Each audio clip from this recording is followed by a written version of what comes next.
Então, respeito é uma coisa que tem que começar com cada um de nós. Nesse seu trabalho, você atinge que porte de empresas? Pequena, média empresa? Quando a gente fala pequenas empresas, uma empresa familiar é considerada uma pequena empresa? É uma pequena Ou empresa. você considera pelo número de funcionários? A gente considera por uma faixa de colaboradores. Tá. Então, quando nós falamos de uma pequena empresa, nós estamos aí considerando até 60 colaboradores. Hoje usa a gente usa hoje essa expressão. Essa expressão. Por que a gente usa a expressão do colaborador? Porque o funcionário, se nós pararmos para refletir um pouco, Elizabeth, dá a ideia de que empregadão, ele é meu empregado. Nesse tom pejorativo. Eu estou te pagando, você é meu empregado. Eu acho que muitas pessoas da minha idade ouviram isso em muitas empresas. Dá até um tom escravagista, não é? Exatamente. Eu te pago. Estou te pagando. Então você faz. Estou te pagando. O colaborador, ele é liderado, vou usar aqui um pleonasmo, uma redundância, ele é liderado por um líder. O que o líder faz? Ele anda junto, ele colabora, ele participa, ele faz. É claro que um líder não se coloca o tempo todo em pé de igualdade com o seu colaborador. Ele tem que, em alguns momentos, se apresentar acima. Por quê? Quando ele olha o todo, quando ele vê a sua equipe, ele consegue observar alguns pontos falhos. Agora, tem muitos gestores, o antigo chefe, que ele já cresceu. É difícil entender isso, ele já cresceu e ele não se dá conta. Aí sabe o que ele faz? Ele faz, eu vou usar uma expressão também para que as pessoas entendam, sem ser pejorativo. Ele quer fazer o que o peão faz, só que não funciona. O líder, ele não é um dente naquela engrenagem. Pelo contrário, ele é a correia, ele vem por fora. Muito bem assim desenhado, né? Porque muito interessante. Se ele for um dente naquela engrenagem, ele não consegue ver aquela teia de aranha que quando você chega na casa do sujeito, você fala assim, nossa, ali começou a mofar aquela parede, eles nem viram. Quanto tempo estamos falando? Isso aí está uns 5 anos desse jeito. Por quê? Você está de fora. Sabe como é que eu aprendi isso? Foi uma coisa muito louca. Uma das minhas formações foi a educação física. Eu sou professor de educação física. E aí eu fui fazer estágio com a seleção brasileira de vôlei, que ganhou o ouro olímpico em 92, com José Roberto Guimarães, era a seleção masculina.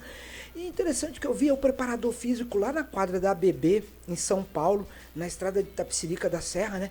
Eu via o preparador físico dando um gás, faz isso e tal, e salta, e levanta a bola. Eram 3, 4 preparadores.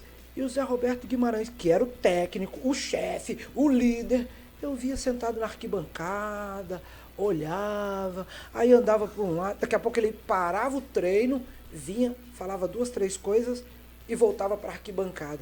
Falei assim, nossa, da arquibancada ele tinha noção do que estava acontecendo com a equipe. Ele tinha visão. Visão. Isso é liderança. Influenciar, motivar, criar, sabe? É puxar o time junto com você.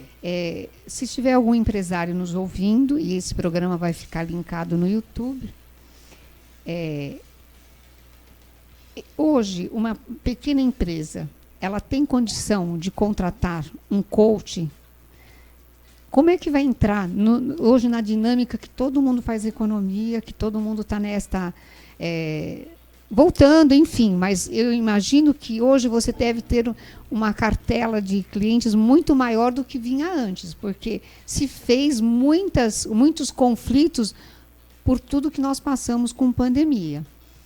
Então, como que o gestor, o dono da empresa, vai ligar para você e falar, Borges, é assim, ó. Eu estava ganhando dinheiro e agora estamos com muita dificuldade. Borges, eu tinha uma equipe aqui que rendia, que tinha uma linha de produção, e agora eles voltaram muito desmotivados, porque morreu a esposa, o outro porque morreu um filho. Qual desses assuntos está incluído na sua consultoria? Ou são coisas separadas? Ou você faz tanto pessoal, quando você tem que lidar com o emocional, ou quanto só da linha técnica, onde não está ganhando dinheiro? Nós cuidamos dos dois. O negócio que acontece é você que vai determinar onde que é? Por quê?